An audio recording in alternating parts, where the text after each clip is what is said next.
Hey guys, welcome back to my channel, or if you're new here, welcome for the first time.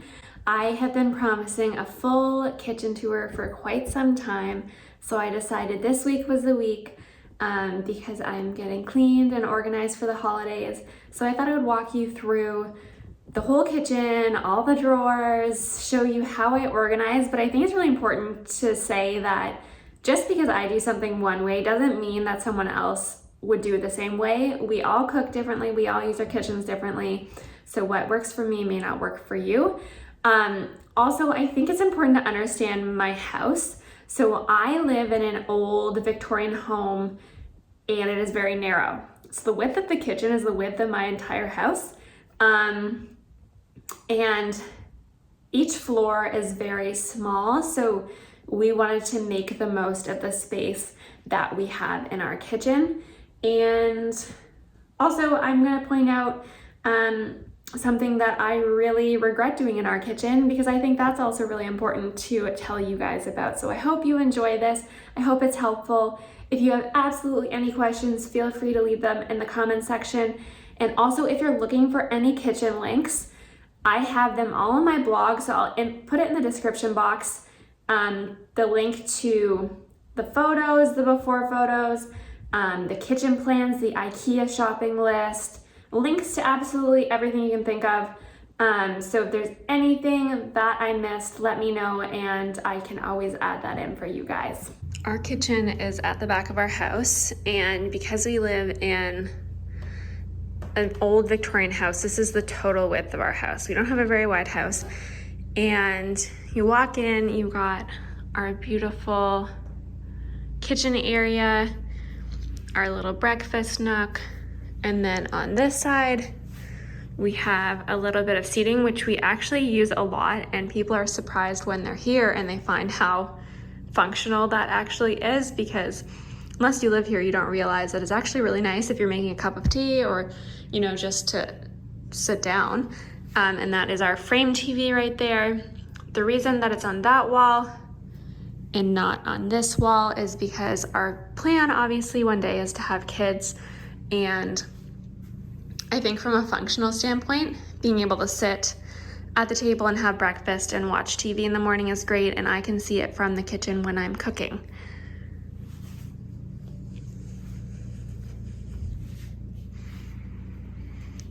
So our fridge is right here. I would have loved to have gotten a paneled fridge, but those are really, really expensive if you've never looked into it. So we just went with stainless. And then I've got two big cabinets above. This one is filled with extra baking things because I love to bake, but they're things that I don't use that often. And it is pretty tall. Quickly show you, it's not tidy, I didn't pre-clean. But there are things that I don't use that much. You can see I'm not utilizing the space the greatest. I could probably add a shelf or something like that. And then these below are just some baskets that I thought kind of softened the look of the stainless. So this one has binders of cookbooks, recipes I've printed off, HelloFresh recipes, and then this one is kind of like a junk drawer. We have to go grocery shopping, so I mean, this is not a representation of our true fridge, but we really, really love it. Won't show you too much, but it's really great. It's the Bosch fridge. And then there's a nice drawer freezer. So that is great. And then beside the range, this is my little tea station. So I've got my tea towels and tea. So these are the ones that we use the most often, and then some extra ones from when we have guests over. And then there's a hidden drawer right above where I keep kind of bag clips, bowl covers, aluminum foil, parchment paper, things like that. And I got these little organizers, I think from HomeSense, but Dollarama had the same one, so I just thought those were great to organize. This is kind of like a snack drawer, but like I said, we have to go shopping, so it's not fully stocked. some healthy and mostly non-healthy choices. And then this is dry stuff like pasta, soups, and things like that. In this corner, I use this for our pots and pans. I'm not sure that that is what other people use theirs for, but it's the most used item. So I've got this stand here, which I believe is from Bed Bath & Beyond, with our pots and lids, or sorry, frying pans and lids, some pots over here, and then my baking bowls and other containers, salad spinner. And then these are the baking pans that I use the most often, and I thought I would just slide them underneath because it doesn't impact me turning this. So that's how I like to use it. It doesn't mean that it's right. We've got our cutlery drawer. We aren't big cooks in this house, so I feel like other people would have way more cooking knives and things, but I like to bake, not cook, so that is why. Then these are what I would consider more baking or cooking tools. So this is what I call my cooking drawer. And then this is my baking drawer. It's all nicely organized, and I keep my Yeti cup tops and straws in here. And then this is definitely not organized. This is like the breakfast drawer. So I got my almond milk. I keep my bananas in here, which is a little weird, but I just don't like them on the counter.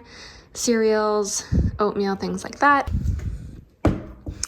In these upper containers, or upper cabinets, I have got, this one is mostly like hosting stuff. So I've got like salad bowls, things that you would put like nuts and whatnot in, other mixing bowls. I've got some cookbooks spread in here, vases, cake stands, things like that I would need to store regardless. So it doesn't matter to me that there's glass and that you can see what's in here. And then I put in some art and little decorative bits and lavender and things like that, just because I thought it would look pretty. In this cabinet, these cabinets are not full by any means, but I've got my plates and glasses, and then these two shelves are mostly empty. But I know one day when we have kids, we're gonna need extra space for all the paraphernalia that comes with kids, like the plastic cups and bowls. So I'm sure this will shift around. And then the upper cabinet, again, not very full, but it's got seasonal things like seasonal mugs, seasonal tea towels. There's some seasonal overflow on this shelf. This is my baking cupboard as well as my mugs. So these are the mugs that I use the most. So I just switched out my Christmas ones, all my baking things, and it's basically organized like what I use the most to what I use the least. There's a few overflow things up here again that I don't use that often. And then this cupboard is more like cooking things. So I've got this turntable of oils and vinegars, my overflow spices, they're just all over the place. And again, getting up there are more empty cabinet shelves. I think that one is completely empty, but I plan to grow into this kitchen as we get older and have more things and kids and seasonal items. The idea with those really tall cabinets, because they are quite tall, is that you access them maybe twice a year. So I would put like Christmas, Halloween, Easter, things like that up there that I don't use that often. Then over here, I've got my under sink storage. So this is where I keep the cat food. And then just some cleaning things. It's not super pretty at all, but it is functional. And this is our garbage drawer. So we've got our recycling at the back, which is missing a bag, our garbage, our green bin. I want to encourage the use of using the green bin over the garbage and having less waste, so that's why the green bin takes up so much space. And then I've got this little drawer right here where I keep the extra bags. This is like a funny little quirky thing, but IKEA doesn't actually make garbage bins for their 15-inch garbage cabinet, which doesn't make any sense, but Simple Human sells these buckets that fit perfectly. And the amazing thing about Simple Human is they make bags that perfectly fit your garbage bin. So, I mean, it's one of those things that is just so silly, but these H liners perfectly fit this bin with no extra. They fit tight, they never fall in, and they go all the way to the bottom. So I'm just waiting on my refill of the recycling bins, but I really like this. And I also have some tape and some string in here for recycling because our recycling is out through the back. So try to keep it pretty organized in there. Then our bench seating, you can see this is where the kitties eat. These are full of storage, so I'm just gonna quickly lift this, but it's not organized. There is like tons of overflow food in here. So this one all the way to the wall is filled with our overflow that we would maybe keep in a basement pantry cold room or something like that. So extra pasta, extra drinks, things like that. And then this one along here is the big bags of cat food and any overflow of cleaning supplies. So I find that that functions really well. And if you weren't here for this journey, I found this table on Facebook Marketplace. It's actually from Pier 1, I believe. And it was very hard to find a table that was the perfect size, but what I love about it is the leaves drop. So this leaf drops down and so does this one, so you can push it out of the way. But that's also really great when I'm trying to organize the baguettes, which they are not right now, but you just push in these. There's one here and one on the other end, and they drop down so that you can organize. Thought I would show you that. So that's how it drops down, and the other side does the same thing. So it makes it really easy to get in there to organize, or if we wanted to have some sort of different arrangement in here, or even take this table into the other room if we were having a huge family dinner, that would be a possibility. If we sold this house in the future and people wanted to use this space differently, they could definitely install some storage here. That doesn't work for us because this kitchen is very closed off from the rest of our house. You can see like it must have been an addition. That's why it steps down and it's on a cement pad, and that's a brick wall behind there. We wanted to make this space feel like more than a kitchen, so a space that you can hang out in, and I think that with these chairs being here, we really achieve that. And also with this breakfast nook, we often will sit here and work, and it's just a really nice functional space for us. If I was designing this for a client, I'm not sure, depending on their needs, if I would have made the same decision, but we really liked the cozy and functional feel of this space, and that's why we did it. But I guess for clients, if they were really into cooking and wanted a bigger space, you could have wrapped around the kitchen with a big island, and that would have been wonderful. But again, because it's so closed off from the rest of the house, that just didn't feel like the best solution for us. When we have kids one day, it'll be great to be able to cook dinner in here and have them hang out, do homework, play, and whatever. And I think that the way we've laid out this space works a lot better for our needs. I do need to put something on this wall eventually. I'm thinking right now of putting like 2 frames, in case you're wondering why the wall is so blank, which I'm sure is more something that I would notice. And then under each of these chairs, I have a basket that we just keep extra shoes in, because obviously this is our backyard. So it's just nice to be able to access things. And then I have this little basket here, which Chris keeps his stuff in, so it's not cluttered. I think my biggest regret in the kitchen is mostly just surrounding the dishwasher. I wish we got a panel ready dishwasher. They're not nearly as expensive as getting panel ready fridges. So I think I'm gonna try to fix that somehow, which is really silly, but I know a few people who maybe need a new dishwasher soon. So I'm hoping that they will take this one off my hands, and that I can get my panel ready one. But I just kind of decided in the last week that that's what needs to happen. So I haven't quite put it in motion yet, but that is my thought right now.